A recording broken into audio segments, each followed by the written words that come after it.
Who is the most underrated actor of all time? It's Dolph Lundgren. Correct. Why? Well, because of his spiky hair, and his ice-cold demeanor, and his big muscles. Absolutely. I must break you.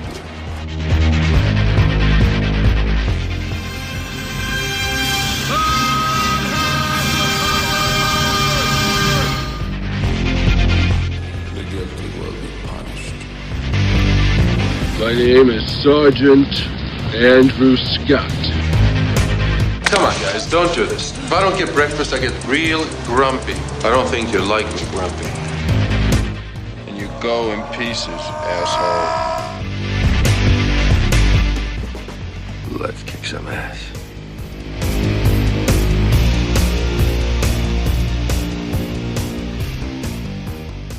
Hello and welcome back to I Must Break This Podcast, the fan podcast celebrating the cinematic career of action legend Dolph Lundgren. I'm your host Sean, and on today's special interview episode, I had the pleasure of speaking with writer Bryan Edward Hill. But before we get to the conversation, I wanted to remind you all to please feel free to rate and review the show on iTunes, Stitcher, or wherever else you go to subscribe.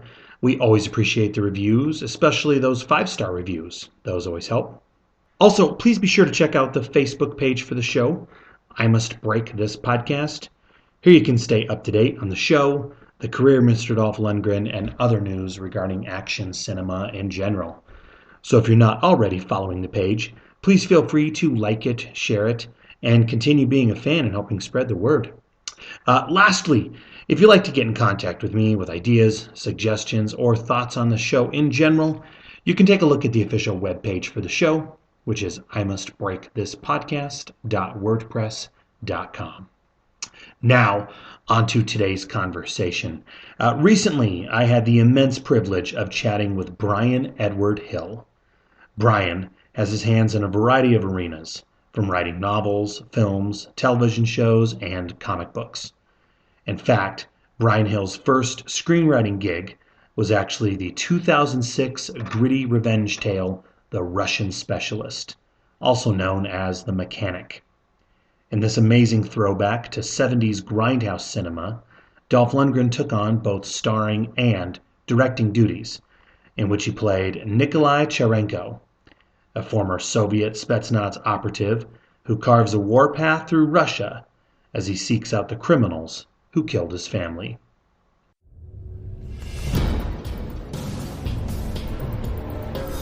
Nikolai Cheranko, Russian Special Forces.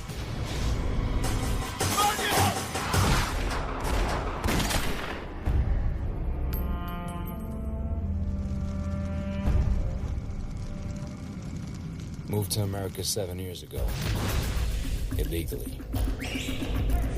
Mr. Cheranko, we're willing to offer you $500,000. I need you to find her and bring her back to me. I'm a mechanic. I fix cars.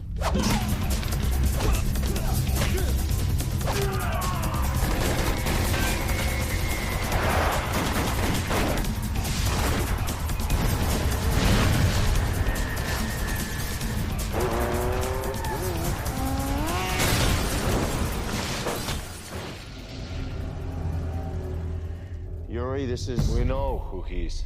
Yeah? But did you know he's a total lunatic? For Christ's sake, take whatever you want, whoever you are. I'm going to bed. They're trying to take you home. Get your gun. Get your hands up, buddy! He's already dead.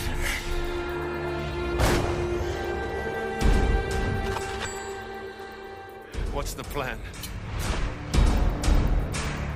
Nikolai Cheranko! Kill them all.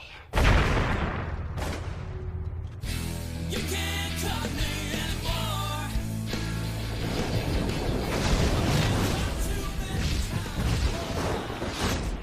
In this conversation, Bryan and I chat the genesis of writing his first screenplay and collaborating closely with Dolph Lundgren in bringing what I feel is one of Dolph's best films, especially of the ones he's directed, to life.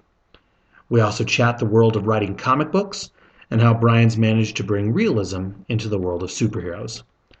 As always, it was another treat being able to speak with this talent.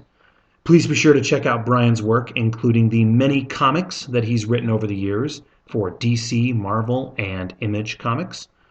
Also, please check out the show Titans, currently available for streaming on HBO Max, which Bryan has been writing for since 2018. You can also check out the sci-fi action flick Zone 414, starring Guy Pearce, which Bryan also wrote. That one is currently available on Netflix here in the States. And of course, if you have yet to see his rookie writing gig, please check out The Russian Specialist, which is amazing and, in my opinion, stands as one of Dolph Lundgren's best films to date. So, without further ado, here is my conversation with Bryan Edward Hill on I Must Break This Podcast. You can't cut me anymore. I've been cut too many times. Oh, now you can't cut me anymore. I've been cut so many times. Well, yeah, like I said, I've really been looking forward to this because, The Russian Specialist, come on, is probably one of my all-time favorite Dolph Lundgren vehicles. But last week actually, I just checked out Zone 414. I noticed that popped up on Netflix. So yeah, this is a real treat chatting with you.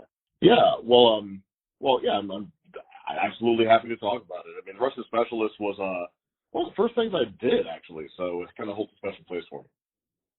Well, and before we get to Russian Specialist, because like I said, I have a ton of questions for that one, but I'll table that for now. I was curious, though, writing. I mean, you have your hands in writing movies and comic books and novels. Is it safe to say, were these all goals of yours ever since you were younger? Sure. So when I was a kid, I wanted to be an FBI agent. I wanted to be a criminal profiler and catch like sociopaths and serial killers, and that's what I thought I was going to do. And then my mother preferred that I do a job where I didn't have a gun. And I was always decent at writing, enjoyed the act of storytelling. So I was like, well, maybe I'll, try to be a writer. And that was about 16 or 17. I kind of made that conversion. Then I went to film school. So I've been, hacking away at this life for a long time. Yeah. So I have to ask. You're very established in the comic book world. Who are some of your favorite characters growing up? Oh, really into Batman, Spider-Man. It was into the Punisher for a while. Kind of the things that Captain America, like the characters that people think that comic book fans would be into. Those are pretty much the characters I was into. For sure. I learned a lot about storytelling from reading comics because you go through story arcs and you read them and reread them, and some of that stuff just gets into your subconscious mind a little bit. You don't even realize it's working its way in there until you start working, and then you're like, oh, okay, some of these things make sense to me because I've seen story structure so much. So it was a very kind of personal art form for me. Yeah. Well, and I would like to think it was about, it seemed like it was around the mid to late 90s where suddenly comic books or graphic novels is the more prestigious term, I guess we can say, but where I think critics and scholars really started looking at them and saying, hey, wait a minute, there are some really deep, thought-provoking, and mature themes in these particular stories. Yeah, so I kind of came up in the 90s when the idea of a literary comic book was starting to become a mainstream thing. When Neil Gaiman came in with his work, and Alan Moore, Grant Morrison, Frank Miller, who kind of started in the mid 80s, I guess, getting into the mainstream with his stuff. But that stuff was a huge influence for me. And it was also happening at the same time I was discovering literature, just normal prose literature. to see these works like Arkham Asylum or The Dark Knight Returns or Batman Year One or Gaiman's work on Death or Sandman, you know, it had direct parallels to what I was reading in, you know, literature, Steinbeck, you know, Milton, like that kind of stuff. So it gave me a kind of all-around appreciation for what is possible with the art form. Well, I mean, we already kind of said it and already kind of talked about it briefly, but yeah, the project I really wanted to ask you about was The Russian Specialist. Now, I know this was your first screenplay that was sold, and you were pretty young, right? Weren't you like in your late 20s or so when it got made?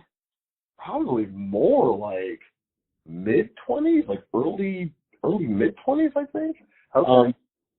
I mean, it all happened because I left New York. I was living in New York at the time. I'm from Missouri, but I was living in New York at the time. And 9/11 happened. And everything dried up in the state.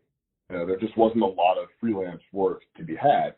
And I had kind of been hustling from job to job. You know how it is. You're just trying to make ends meet, and you're surfing on couches and that kind of thing. And so everything had dried up. And I went back to Missouri pretty crestfallen because I thought, like, maybe this is a sign, you know, maybe I should just, I'm still young, I can do something else with my life, I can figure something else out. And so I wrote a screenplay, and I told myself, if nothing happened with this screenplay, I would move on. I would figure something else out. I worked in advertising a little bit, maybe I would go back to that, like, hadn't really worked it out, but I was just not going to keep wasting my time if I just couldn't get a result. And so I wrote this screenplay that was essentially an action thriller about a character that wanted to quit being a hero and then rediscovered their inner hero and had to do heroic stuff. Well, somehow that screenplay got to Dolph Lundgren. And initially, he wanted to do that movie, which is not The Russian Specialist. And I had a conversation with him when I heard that he read the screenplay and liked it. And it was probably the first time I talked to somebody who was in things that I really loved growing up. Like, you know, someone I was a fan of, you know. And I remember how surreal it was to be on the phone with him. I had moved back to New York by this time. And, you know, I had this call they set up with me and Dolph. And, you know, he's on the other line of the telephone. And, you know, I was a kid who was terrified of Ivan Drago growing up. Like, Drago just scared the hell out of me as a kid. And he was so gracious. You know, he's a really, really nice guy. And I remember he's like, well, Bryan, I read the script and I liked it very much. And I wanted to talk to you about turning the script into a movie that I would direct. And I had all my friends were gathered around me when I had him on speaker. Because, you know, you were talking to Dolph Lundgren, like other people want to witness this. And so initially the plan was to make that movie. But then things changed and they wanted to do an original idea that Dolph had, and I was minimal to that because that sounded like fun. And so Dolph flew me out to Spain. He was living in Spain at the time, in Marbella, Spain. And Marbella is a beautiful tourist area. It's where a lot of the British go for their holidays. So it's full of just like, you know, kind of well-heeled European tourists, basically. Kind of a resort town. And Dolph put me up in a hotel. I got to walk on the beach to the villa where he lived every day, and we sort of worked on the script. We kind of talked about storytelling and structure, and I would take notes, then I'd write some pages, and then, you know, the script just kind of came about. Now, this script was pretty ambitious, what it was. There were multiple characters in it. It was kind of Expendables-y, really, you know, kind of in its build, in the sense that there were a lot of characters involved. And it also had a little bit of a French connection in there, you know, like a nod to 70s crime thrillers. And so I spent about a month working with Dolph on that script. And then I flew back to New York and thought they were just going to make that movie. You know, thought that my work had been done. Then I got a call from Dolph telling me that the studio didn't want to make that movie because it was a little too expensive for what they wanted to do. I forget the business reason. But he asked me if I'd be willing to come over to Bulgaria where they were shooting and do some rewriting to it to make it work. So I said, sure. Because anytime someone wants to put me on a plane and send me somewhere cool, I'll say yes. And I went out to Bulgaria where they were shooting, and I landed on a Friday. And I remember because Dolph's assistant, Kara, I believe her name was, she picked me up from the airport and took me back to the hotel I was staying in Sofia, Bulgaria. It's probably the nicest hotel in Sofia, Bulgaria. Gorgeous hotel. And then I had a meeting with Dolph, and he told me that the studio didn't want to rewrite that script. They wanted a new script. And this is Friday. And they were planning on shooting on Monday. And there was no script. So I had to very quickly, in about 2.5 days, write an entire screenplay. So they had something to shoot on Monday. And I had a little bit of instruction. They gave me a list of locations that they had that I could use. They gave me a couple types of action sequences they wanted. And Ben Cross, rest in peace, I believe he passed, but Ben Cross was in Sofia, Bulgaria at the time, and they wanted him in the movie. I didn't have a character for him, I didn't have a story. But that Friday afternoon, I had lunch with Ben Cross, or coffee with Ben Cross, which was equally surreal because I remember Chariots of Fire and Dark Shadows and all that. And Ben just gave me an idea of a character he wanted to play. He wanted to play someone that was a bit like Dustin Hoffman in Midnight Cowboy, a little Ratso Rizzo. And for film nerds out there, it's old 70s. And so those are my marching orders, man. So I spent that entire weekend getting virtually no sleep and just wrote a screenplay in about 52 hours. It had 106 pages of script done by Monday. So there was something for them to shoot. I don't know what the first scene was they shot. But it all came together very quickly. I think they cast it in a couple days or something. Some of the cast was already in place, but they didn't have any parts. They were just people that were ready to make something. It was really, really crazy. So that movie, The Russian Specialist, that script is about 2 days. I mean, I was doing some rewriting as they were shooting, but, I don't think I put more than maybe 12 days into that screenplay all together, with the writing and the rewriting of it all.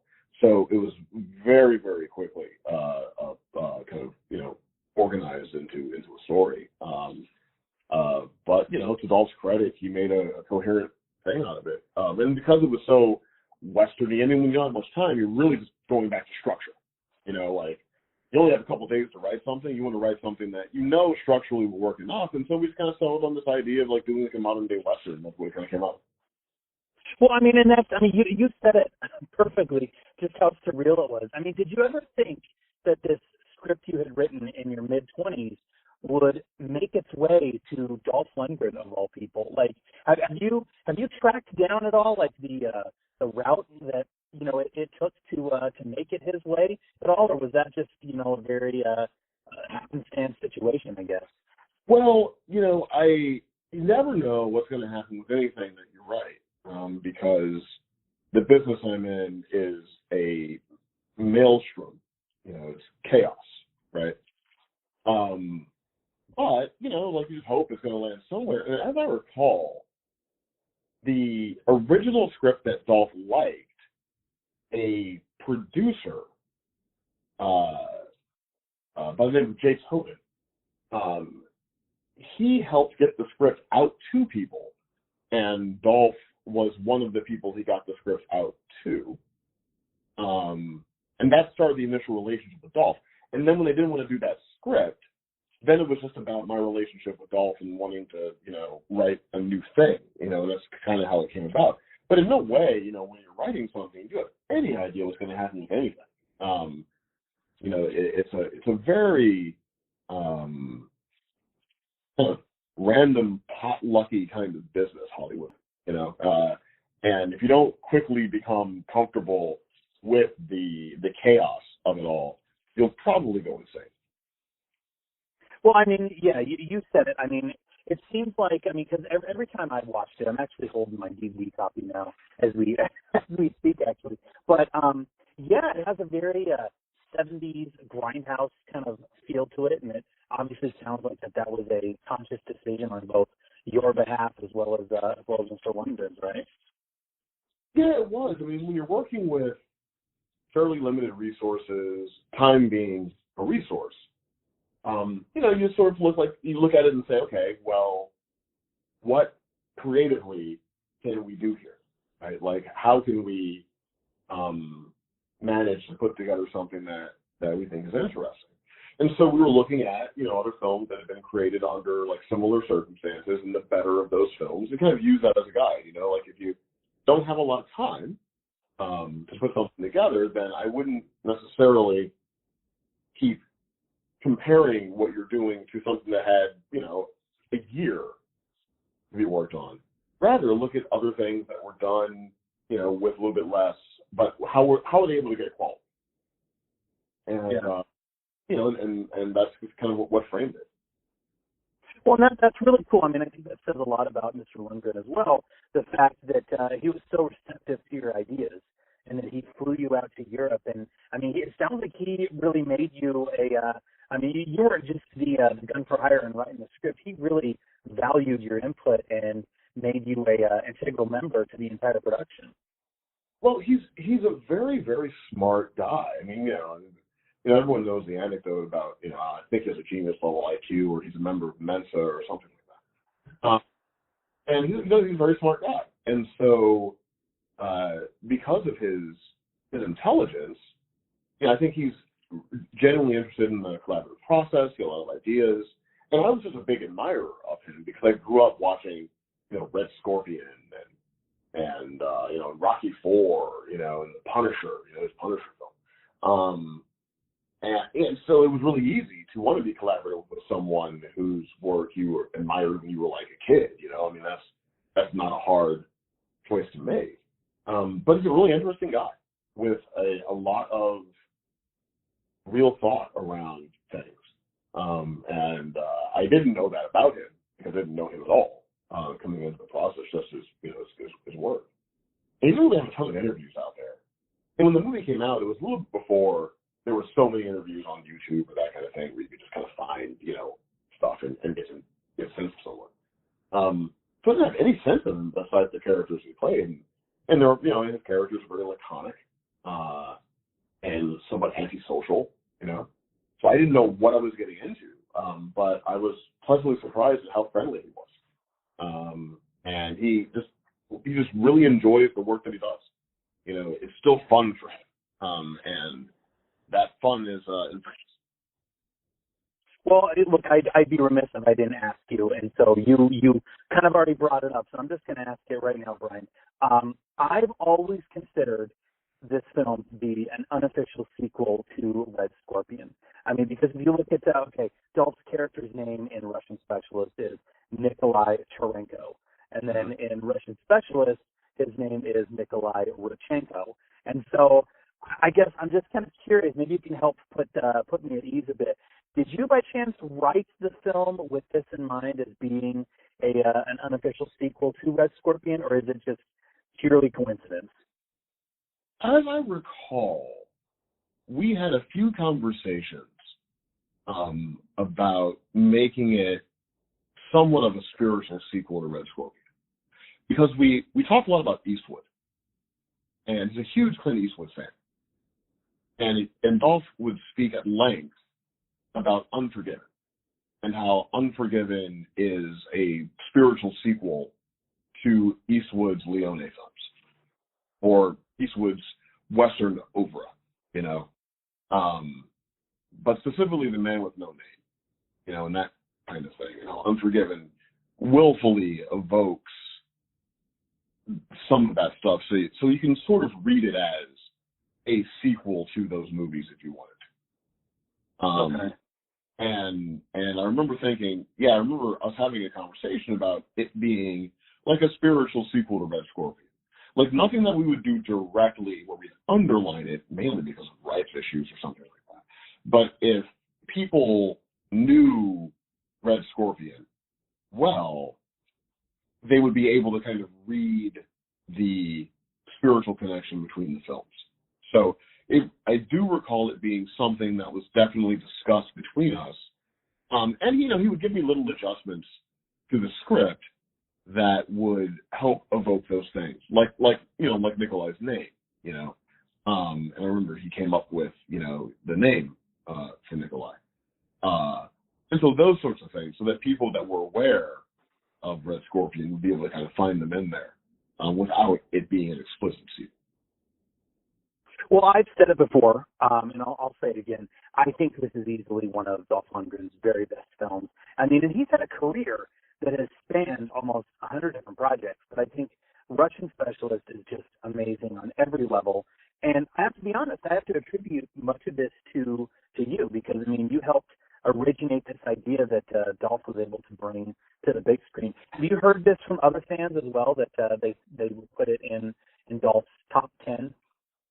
Well, it's interesting. You know, like, I will occasionally get, you know, an email request for an interview, or I'll get invited on a podcast or something, or there's like a retrospective of his work that someone's putting together, and they'll contact me. And so, you know, it seems like there are people out there who do have a deep appreciation of film, which is very flattering. It's very humbling. And I genuinely appreciate that as well. You know, I mean, I'm the kind of guy that loves kind of off the beaten path movies anyway. You know, like I'm not the type of person that gets nervous in front of Leonardo DiCaprio or someone, right? Like, I met him once, he seemed like a nice guy. I would get nervous in front of, like, Lance Henriksen or Terry O'Quinn, you know, or, like, you know, because I find that those are the movies that I'd watch over and over and over again, right? You know, and there's something about those kinds of films that you can put on and you can watch and you can rewatch. They earn a different place for people, you know, and I have had a few people, you know, talk to me about appreciating the movie, and it really, you know, it's credit to Dolph for directing the film, starring in it, which is an enormous amount of work, especially when you're working, you know, at a relatively lower budget level. And, you know, he just really wanted to kind of do something with it, you know, and he was very welcoming to new ideas. You know, like the sing-song moment around the dinner table when they hold up in the house, you know, like I love little, that scene, yeah. Little human moments that, in a lot of those action films of that era, those things would get excised. You know, well, what's so great about that scene, yeah, and because that scene in particular, that's Calm Before the Storm. You know what I mean? Like, yeah, right. Yeah. And he was very tuned into those sorts of things, you know, and you know, the whole line about, you know, men know how to kill and women know how to survive, you know. And I remember him responding to that and wanting that to go in. Or I believe the character's name is Julia, who's been kidnapped. And she's getting instruction from the other woman that's kind of in this human trafficking ring about, you know, finding a place in the ceiling and watching it and, you know, putting herself there, not being in the room, disassociating basically is what she's telling her how to do. And like those kinds of moments aren't always in those sort of pictures. And I have to give Dolph credit for wanting to keep those moments in, you know, and giving the other actors the space to breathe. And from what I remember, everyone had a lot of fun working on the movie. The actor that played Sasha, this wonderful, gregarious man, who spoke no Russian. So he learned like the lines he had to learn when he had to learn them. And I don't know what sort of acting he had done. He was just kind of like a guy that you cast because look at his headshots. Look at this guy. You know, yeah. He's like an evil Santa Claus. Like you have to cast. But he was like just wonderful to be around. So, you know, it was a really fun experience for sure. Well, looking at the rest of your resume, the rest of your the films and the graphic novels and comic books and whatnot that you had the pleasure of writing, it was interesting because I was watching Zone 414 last week, like I was saying, which, by the way, was a super cool movie. But I was watching it and I was thinking, man, this would work really well as a comic book series. And so I was really curious, how do you decide so you get an idea for a project, okay, that comes your way. How do you decide, okay, this is going to make a wonderful comic book series, or this is going to make a screenplay? I mean, do you just instinctively know from the outset that this particular conceit is going to work in one type of media? Usually at the genesis of an idea, I'll already be thinking about form a little bit. Like what artistic format takes greatest advantage of whatever the idea is. Now, in the case of Zone 414, when I initially wrote that screenplay, it was called City of Robots. And I wrote it to direct myself. It was pretty experimental, my draft. It was a screenplay that had 9 or 10 9-page scenes. So it was basically a movie that had 10 scenes. And my initial plan was I was going to direct every scene in one shot. So it would be a movie that was 9 shots, right? And make it small and subversive and all that. And it's just been sitting around for a long time because, I got busy working on this thing, that thing. I couldn't put together the financing for it, so on and so forth. And then I met the director, Andrew Baird, who had done some music videos I thought were interesting, and he seemed like an interesting guy. He was looking to do something in the science fiction space, and so I shared that script with him, which was pretty different than the movie that was eventually made. But Andrew, he liked that draft, and he responded to it and wanted to develop it and turn it into a film. And then, I got a bunch of notes and sort of did the notes on it, and helped shape it into what he wanted the movie to be ultimately. But when it comes to comic books, there was a little time when I had considered turning that into a graphic novel for sure. But it's more a matter of just me not being free enough to really follow through on it, that I just never went through with that, and it just sat in a drawer until a director came along that wanted to do something with it. Well, you've had the pleasure of writing for Mr. Dolph Lundgren. Batman, you mentioned Batman already.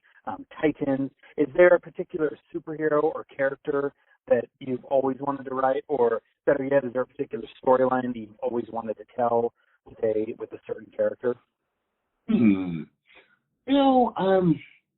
I don't often think about other characters really like that. For a long time, I wanted to do a Batman film, but after the Nolan films, I kind of felt like Nolan covered most of the ground I would cover. I'm very curious to see what Matt Reeves does with the Batman. Yeah. And that looks fun, and I definitely want to check that out. But, when we see something excellent done, I'm pretty sure that Matt's film will be excellent. It looks excellent so far.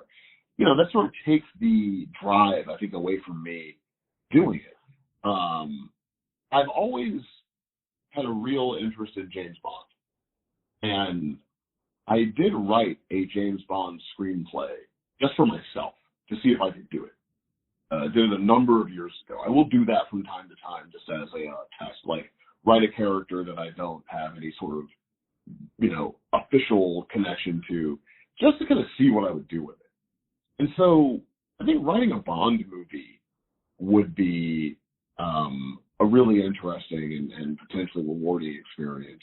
But from what I understand, that is a very closed circle. I think Neil Purvis and Robert Wade do most of the writing on the Bond films.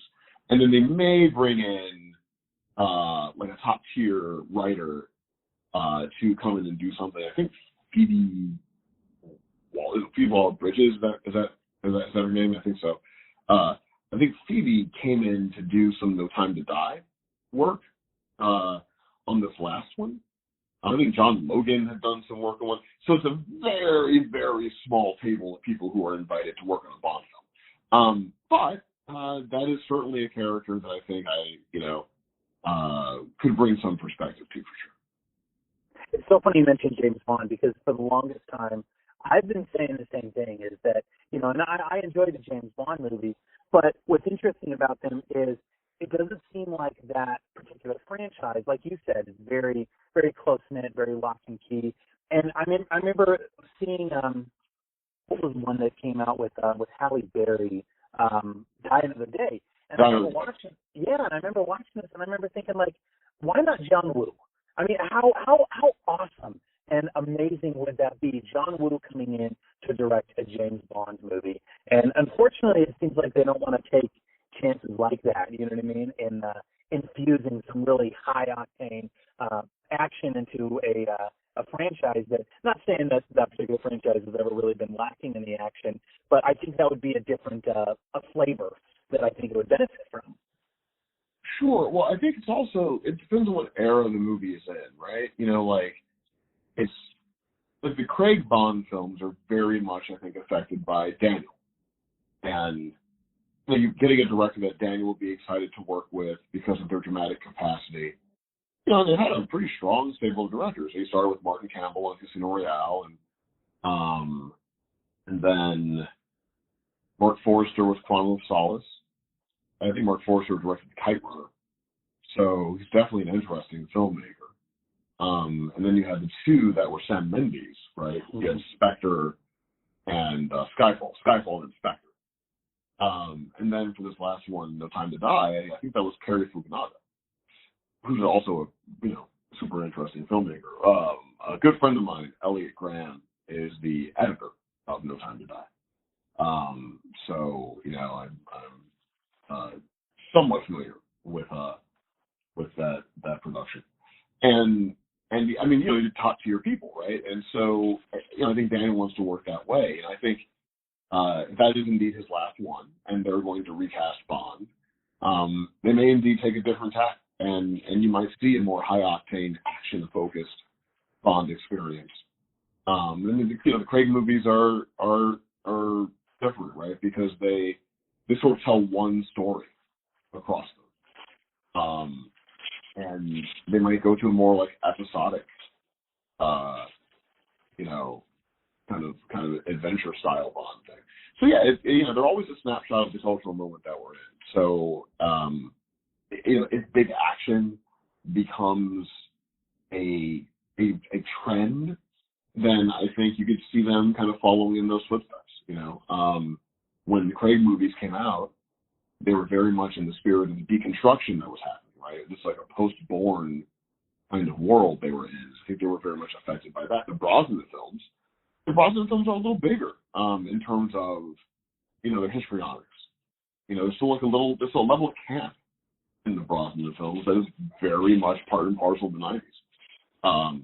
I think Die Another Day has taken the franchise to such a point where you have like Rick Yoon with diamonds in his face, and Bond snowboarding away from satellite laser beams, that they probably felt like, well, the next iteration needs to be reductionist, so it's going to be about a poker date and a love story, as opposed to, you can't really go bigger than Die Another Day when you've got face changing and,